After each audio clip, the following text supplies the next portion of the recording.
Yo, what's going on YouTube? It's your boy Smequle, and in today's video, we're going to be finding out what would happen if NBA teams were based off players' best attributes in NBA 2K20. And we've actually created 8 different teams of some of the best attributes in 2K. We got rebounders, post scorers, dribblers, mid-range shooters, dunkers, passers, three-point shooters, and defenders.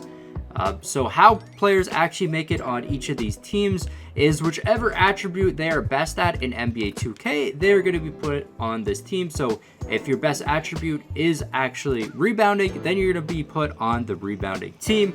And we took some of the best players in the NBA and actually put them on these teams. If you guys do enjoy this video though, make sure to subscribe to the channel with post notifications on so you don't miss when I actually upload. But without further ado, let's actually just go over each of these teams and find out which players are on which team. So starting off here, we got the rebounders led by Andre Drummond. We got Nikola Vucevic, Clint Capella, Kevin Love, Josef Nurkic, DeAndre Ayton, Jonas Valanciunas, DeAndre Jordan, Hassan Whiteside, Sabonis, Enes Kanter, Dwight Howard, Tristan Thompson, Ed Davis, and Kenneth Faried. So that's our team of rebounders. Next up, we got post scorers, and some of these guys you might recognize as being great at something else. So Joel Embiid, he's known as one of the best defenders, but he's actually better at post scoring in 2K than he is at defending the post. So on our post scorers, we got Joel Embiid, Nikola Jokic, Karl Anthony Towns, LaMarcus Aldridge, Paul Millsap, Marc Gasol, DeMarcus Cousins, Derek Favors, Brook Lopez, Thaddeus Young, Zach Randolph, Jahlil Okafor, Frank Kaminsky, Pau Gasol, and Greg Monroe. Up next, we got our team of dribblers. We got James Harden, Damian Lillard, Kyrie Irving, Kemba Walker, John Wall, De'Aaron Fox, Trae Young, Lou Williams, Derrick Rose, Ja Morant, Jeff Teague, Dennis Schroeder, Jamal Crawford, Isaiah Thomas, and Kobe White. Again, like on this team, you might think Trae Young should be better at three-point shooting, but he's actually the best at dribbling in NBA 2K20. Next up, we got a team of mid-range shooters. We got Kevin Durant, CJ McCollum, D'Angelo Russell, Bradley Beal, Devin Booker, Tobias Harris, Al Horford, Chris Middleton, Kyle Kuzma, Jamal Murray, Brandon Ingram, Rudy Gay, Gordon Hayward, Reggie Jackson, Serge Ibaka, and that's our team of mid-range shooters. Next up, we got a team of dunkers slash inside scorers. So the guys that can get to the rim really well, kind of like in transition, not the ones that post up or anything like that. But checking out this list, we got Giannis Antetokounmpo, Russell Westbrook, Donovan Mitchell, Blake Griffin, Kristaps Porzingis, Pascal Siakam, DeMar DeRozan, Jason Tatum, Zach LaVine, John Collins, Montrezl Harrell, Julius Randle, Marvin Bagley, Zion Williamson, and Aaron Gordon. Next up, we got our team of passers. We got LeBron James, Mike Conley, Ben Simmons, Chris Paul, Kyle Lowry, Spencer Dinwiddie, Fred VanVleet, Lonzo Ball, Terry Rozier, Monte Morris, DeLon Wright, Thomas Satoransky, Tyler Johnson, Markelle Fultz, and Jose Calderon. This team started off really strong and then kind of dies out at the end. Then next, we got our team of three-point shooters. We got Stephen Curry, Klay Thompson, Luka Doncic, Buddy Hield, Gallinari, Malcolm Brogdon, Bogdanovich, Lauri Markkanen, JJ Redick, Joe Ingles, Joe Harris, Danny Green, Davis Bertans, Myers Leonard, and Kyle Korver. And then our final team here, we got our team of defenders. This is going to be led by our highest overall player in the game, Kawhi Leonard. Then we got Anthony Davis, Paul George, Jimmy Butler, Rudy Gobert, Victor Oladipo, Drew Holiday, Draymond Green, Eric Bledsoe, Marcus Smart, Jaren Jackson Jr., Miles Turner, Steven Adams, Josh Richardson, and Robert Covington. So those are going to be all of our teams in this simulation. Only 8 teams, and then the rest of the teams have their normal players, but they're going to suck because every team pretty much lost their best players.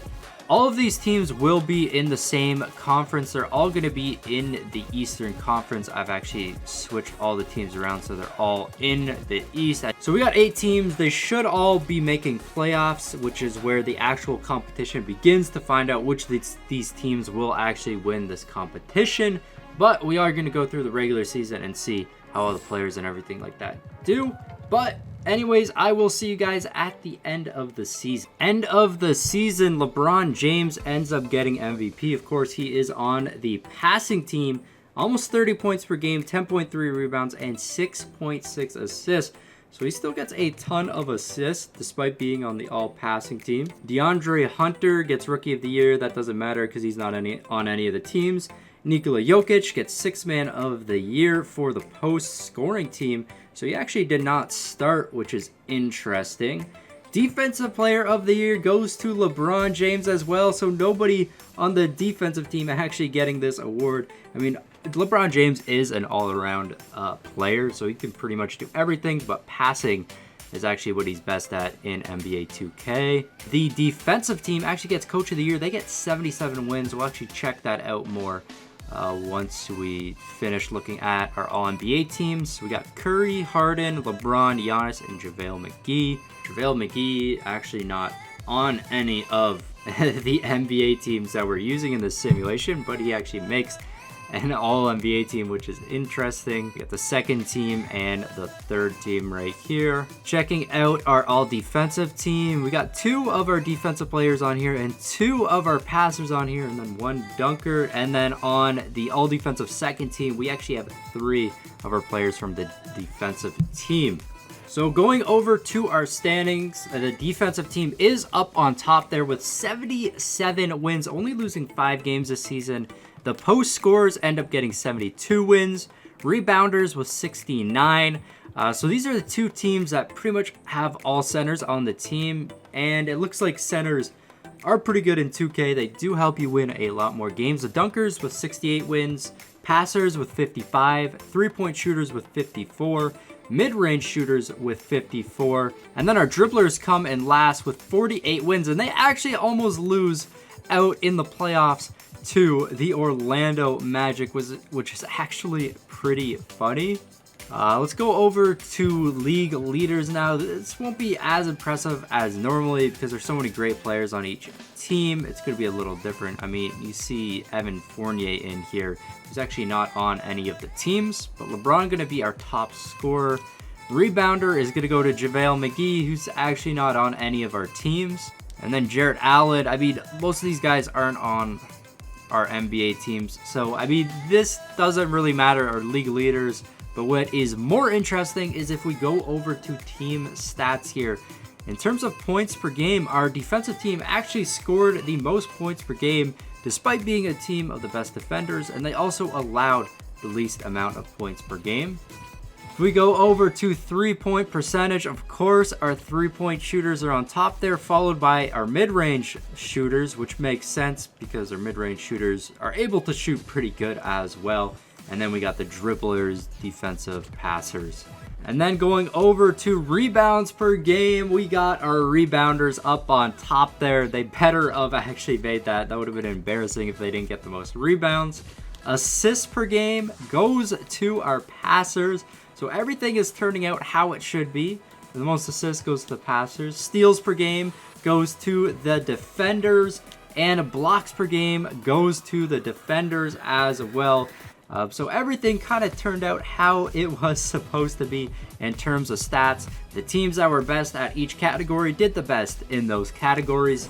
But let's hop into the playoffs now and see which teams are going to move on from the first round. So let's simulate the first round right here and find out what happens. So a bunch of teams starting off in 2-0 leads, the top seeds getting that 2-0 lead. And our first team to move on is going to be our dunkers defeating the team of passers. It's all tied up with the rebounders and 3-point shooters. And then our other 2 teams have a 3-0 lead. So this is going to be interesting to see if the 3-point shooters can get some sort of upset. But the rebounders up 3-2 now, and the 3-point shooters tie it up 3-3. We got a game 7 between our rebounders and 3-point shooters.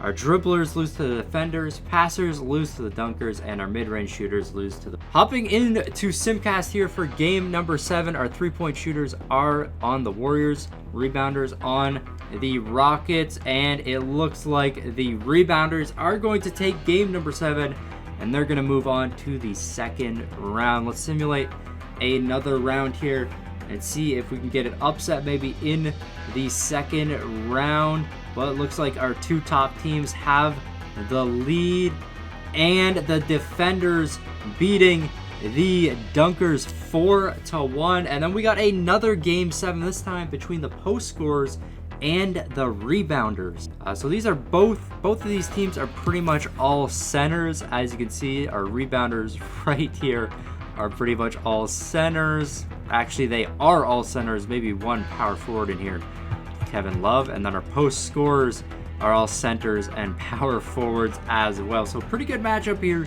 The height definitely helping them move on from that first round. But hopping into game number 7 here, our post scorers with a huge lead right here, and they are going to be moving on to the conference finals. So in our conference finals, we have the 2 best seeds. There's been no upsets at all during the simulation so far. The defenders are our number 1 seed, post scorers are number 2 seed, and this is for pretty much the NBA championship. This round is going to determine who our best attribute is in the game. So let's start off with game number 1 right here, and it looks like the defenders are going to take game number 1 with ease, winning 122-99. Game number 2, the defenders with another huge lead and another easy W. The defenders up 2-0 now. And in game number 3, the defenders are actually losing the lead, and the post scorers gonna get their first victory. Game number 4, the post scorers up yet again, and the post scorers are gonna tie up the series 2-2. Game number 5, the defenders, it's going back and forth right here, and the defenders take game number 5, so the defenders have a 3-2 lead, and they can win it all in this game. And game number 6, the post scorers take it, so we're going to another game 7 right here between the defenders and post scorers. This is to determine which kind of attribute category would be the best if teams were based off players' best attribute. Going back and forth all through this game, but looks like the defenders have the lead, and looks like our defenders are going to take the championship right here when we put players on teams based off their best attributes. And it makes sense of why the defenders lose, because they have some of the best players in the league, and also a lot of these guys are very good on offense as well, and if they're able to get those defensive stops, it just makes sense that they're going to end up winning games. This is kind of like the most diverse team that we have here. Karl-Anthony Towns, AD inside. Got the backups in now for the defenders, but that is going to be it for this video, guys. We will actually simulate through the championship just to see kind of who would have gotten finals MVP. There we go, a little bit of highlights. No, just skip through that. There they are, holding up that Eastern Conference trophy, because of course all our teams are in the Eastern Conference. And Kawhi Leonard holding it up, so I'm assuming he would be the finals MVP. I'm surprised teams like the Passers didn't do as well though, because they got players that can do everything as well. Just simulate the playoffs here, and the defenders, of course, they're going to get an easy 4-0 sweep. Anthony Davis actually ends up getting finals MVP. Would have been interesting to see who is the MVP of this series. I mean, Kawhi putting up some crazy numbers right here. Final game. That's going to be it for this video, guys. If you did enjoy it, make sure that you do smash that like button, and of course, subscribe with those post notifications on. That way you don't miss when I upload videos. This has been your boy Smequle, and I'll see you next time. Peace. I got problems on problems on problems on problems on problems on problems I solve them. I run through the money, the pressure be calling. Left on my blessings, I feel like I'm falling. The birdie is back, tell me I'm garbage. I'm going through something, that's why I ain't calling. Phone and progression is all that I wanted. The phone and affection, I summon and dub it. Cause I got problems on problems on problems on problems on problems on problems I solve them. I run through the